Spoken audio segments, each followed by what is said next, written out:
Assalamualaikum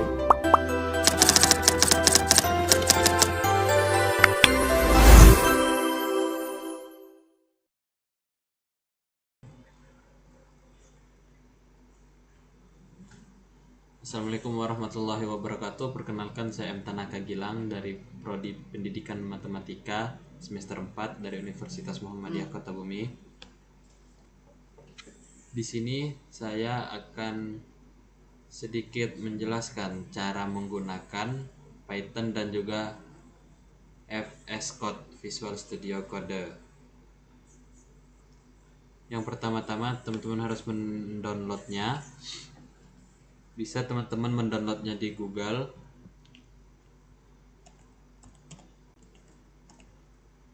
Teman-teman cari Python, lalu ke yang download ini, scroll ke bawah. Nah, di sini teman-teman bisa ngelihat ada versi 3.15, 14, 13, 12, dan biasanya saya menggunakan yang 3.13 ataupun 3.12 karena saya belum pernah mencoba yang 3.14. Jadi kalau teman-teman mau coba juga nggak apa-apa, nggak ada masalah. Jadi teman-teman tinggal klik download ini,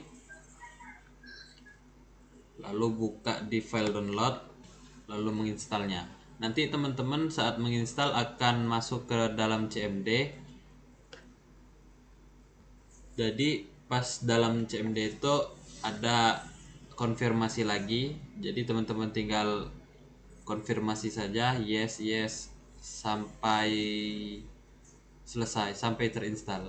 Dan tidak lupa juga teman-teman download juga yang namanya VS Code.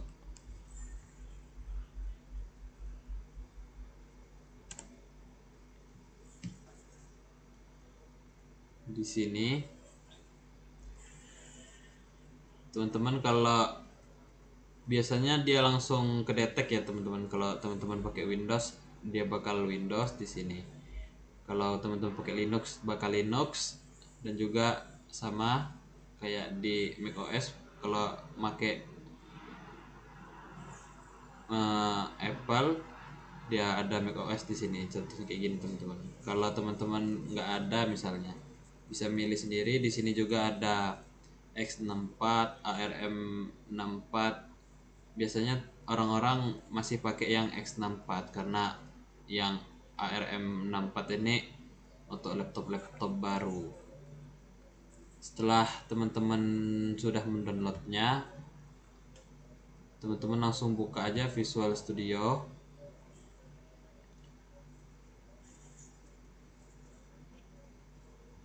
Lalu sabar, saya hapus dulu teman-teman ya, biar samaan kita. Nah, di sini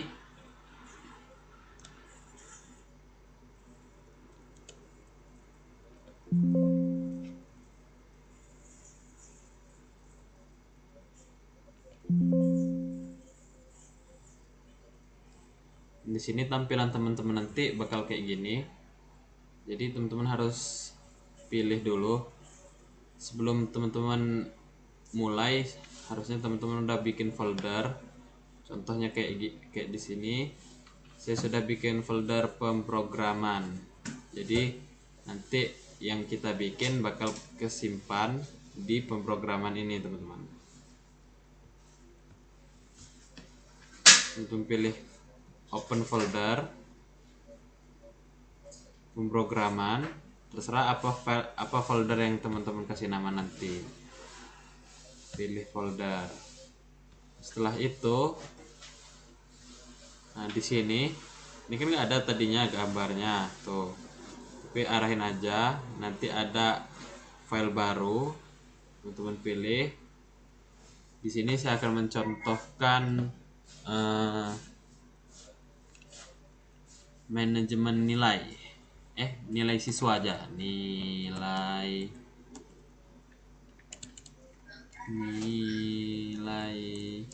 siswa.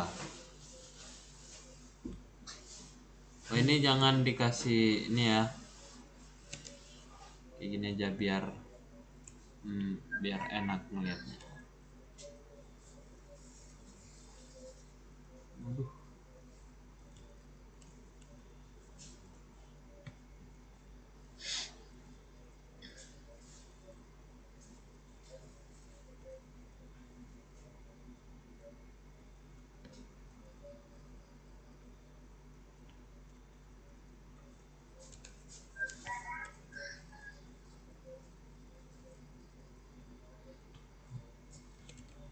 Nilai siswa.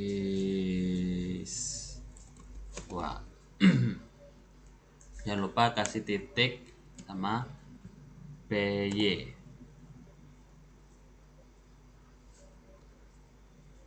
Lalu enter. Nah, nanti di sini ada, aduh, ini terlalu kecil ya teman-teman.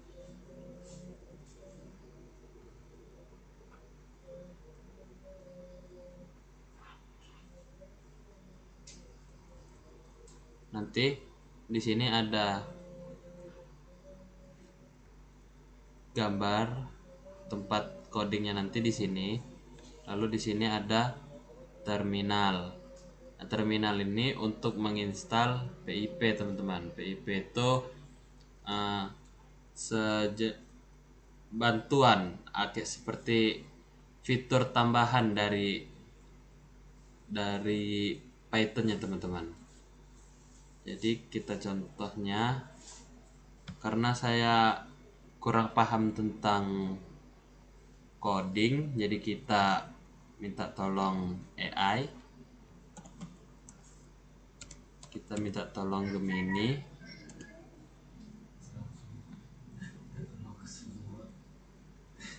Minta tolong Gemini. Kita misalnya tadi kan mau buat nilai siswa, berarti kita buatkan saya aplikasi manajemen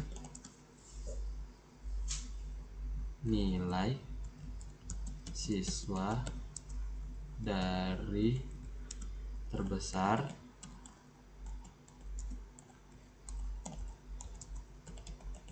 kecil, berbasis, jangan lupa basis Python.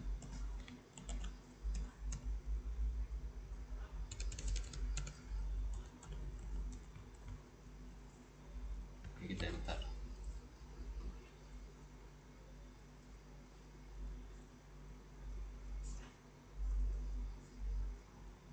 Nah, di sini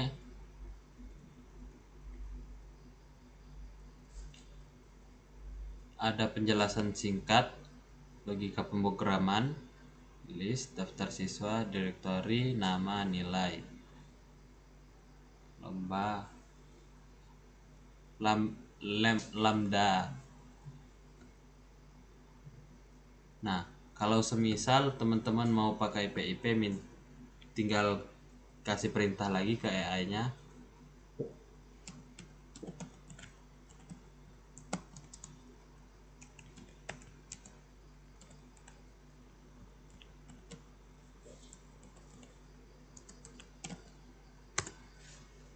Sertakan PIP installer.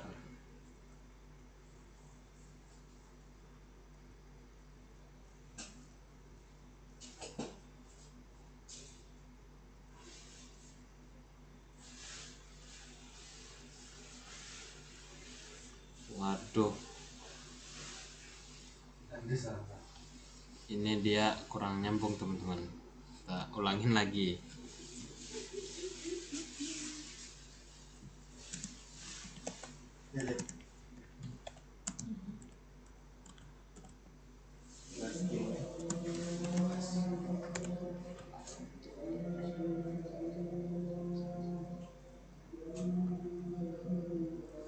Nah, di sini udah keluar teman-teman codingnya.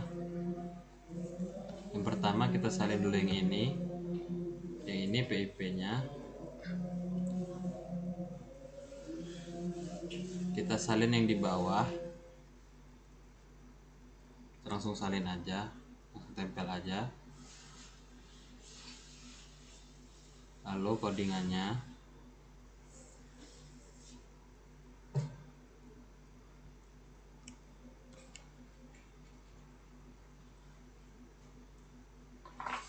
lalu kita jalankan teman.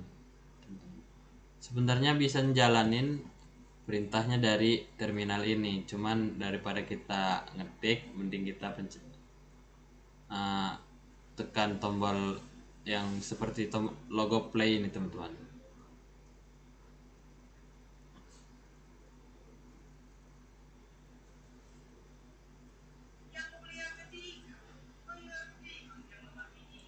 Oh iya, di sini hampir lupa kita pantesan di sini harus enter teman-teman, enterin dulu yang ini biar PIP nya terinstall.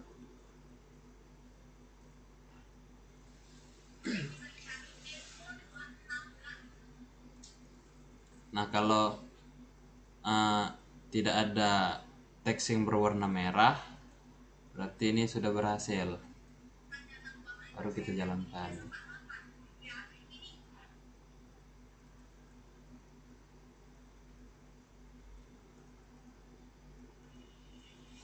Di sini aplikasi manajemen nilai siswa, tambah data siswa, lihat peringkat besar sampai kecil.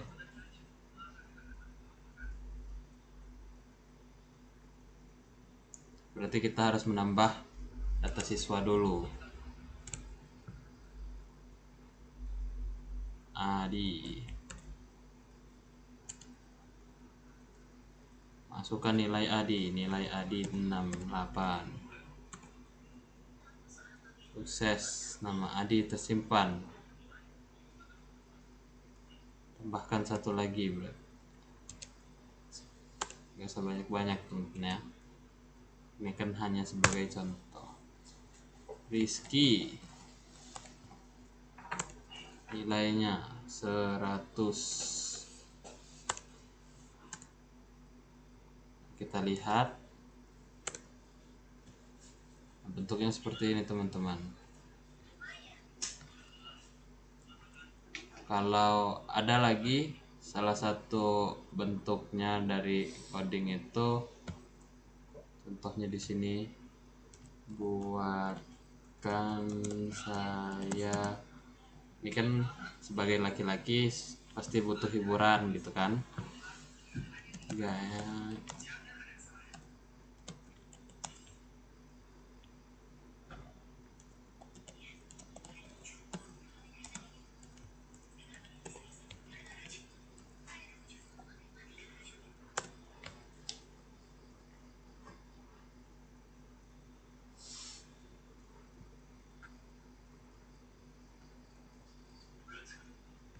seperti biasa.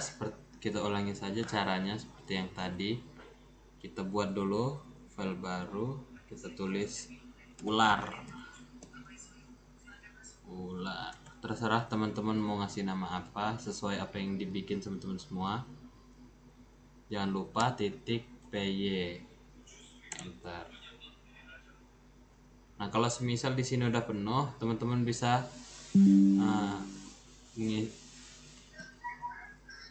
mengisi perintah C, L, sama S, lalu enter, nanti ke clear teman-teman.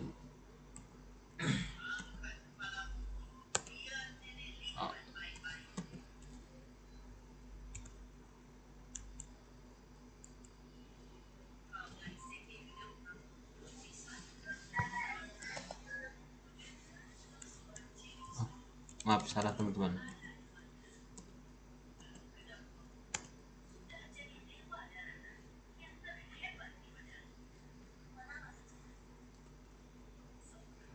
Baik, kita salin, lalu kita pastekan di terminal, enter.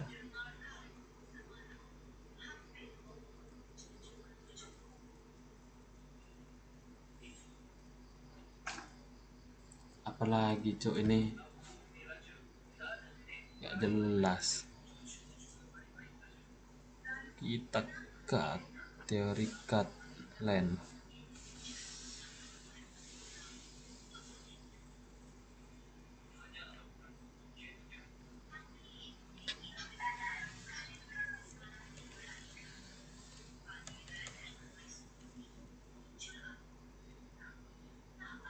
Udah lah, kamu jangan nonton Racin Rep.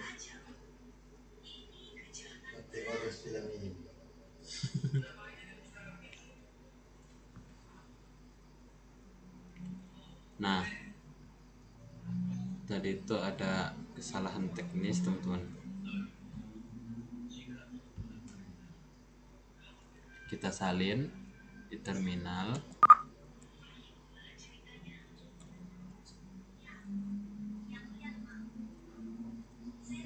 Lalu, oh iya, kita jalankan dulu. Enter.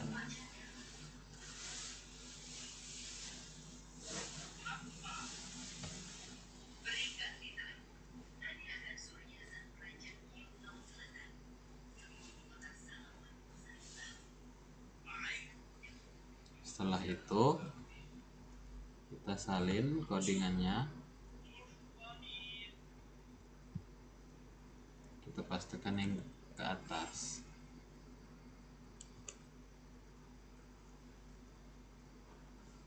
Maju run Python file.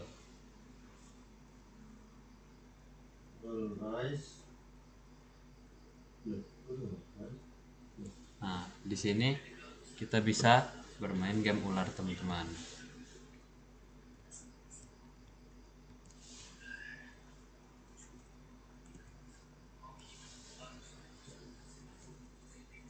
Di sini ada tanda skor. Nanti kita bahas tentang codingannya. Jadi kita lihat dulu.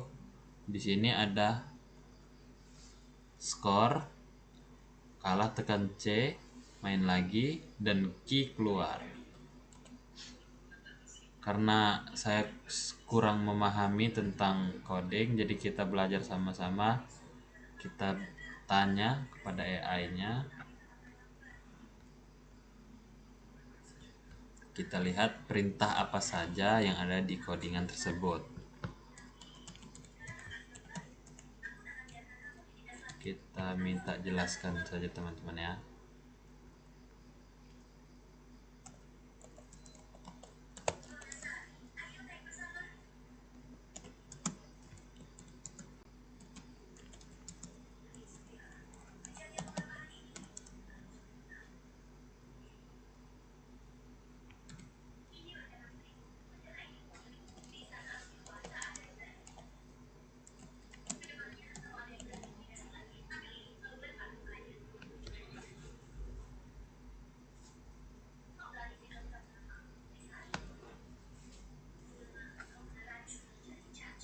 Inisialisasi persiapan awal, berarti file kita bagi saja.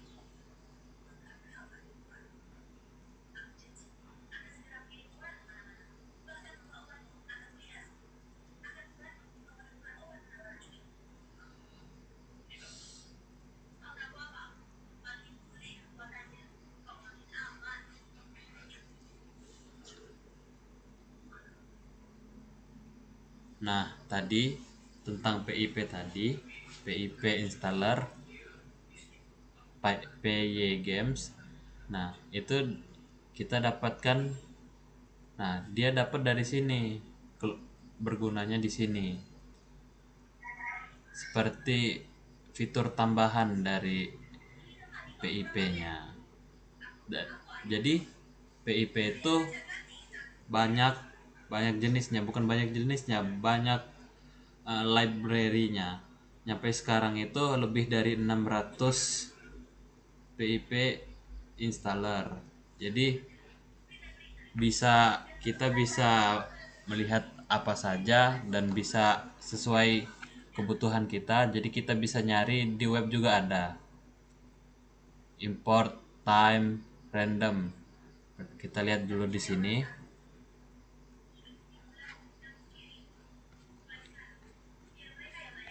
Penjelasan dari game ini.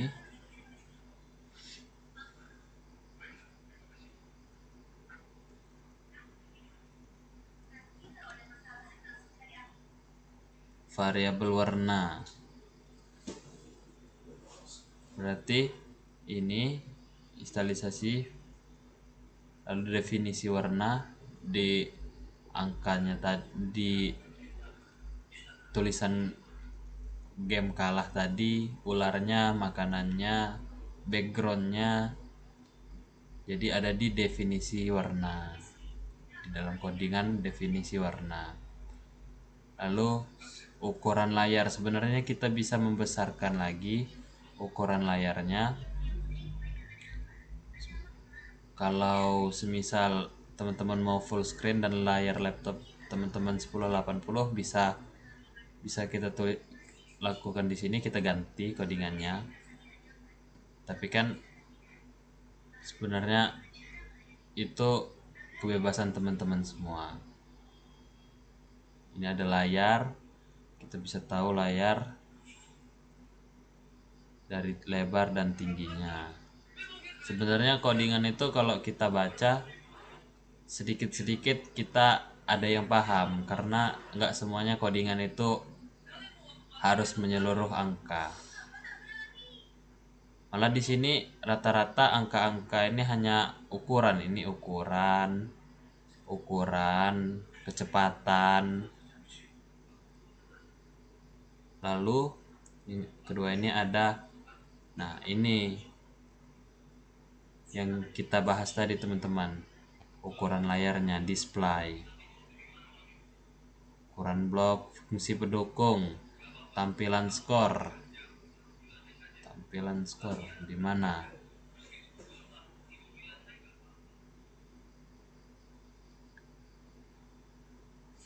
Nah, di sini tampilan skor. Ada font style juga. Bisa kita ganti ukurannya atau model tulisannya.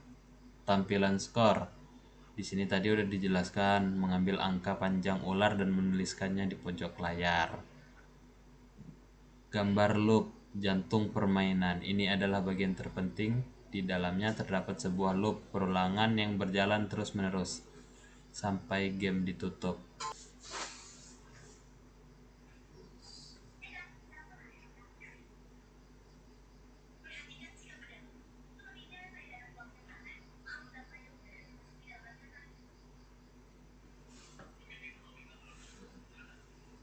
Nah, di sini juga teman-teman ada logika tabrakan dinding jika posisi kepala ular melebihi batas koordinat layar, ujung layar ya teman-teman. Seperti tadi saya bermain ular tadi yang kalah karena dia menabrak ujung layar. Maka ada perintah tadi, C melanjutkan ulang dan Q tadi menutup. Kita lihat codingannya di sebelah mana.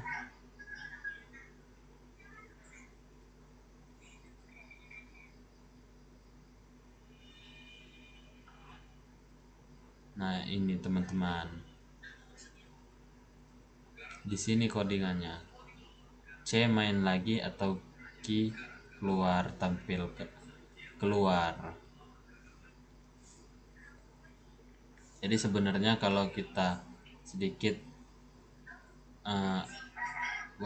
walau kita tidak banyak paham, tapi kalau kita baca pasti ada yang kita pahami dari sebuah codingan ini. Jadi sekian praktek dari saya akhiri. Wassalamualaikum warahmatullahi wabarakatuh. Audio Jungle.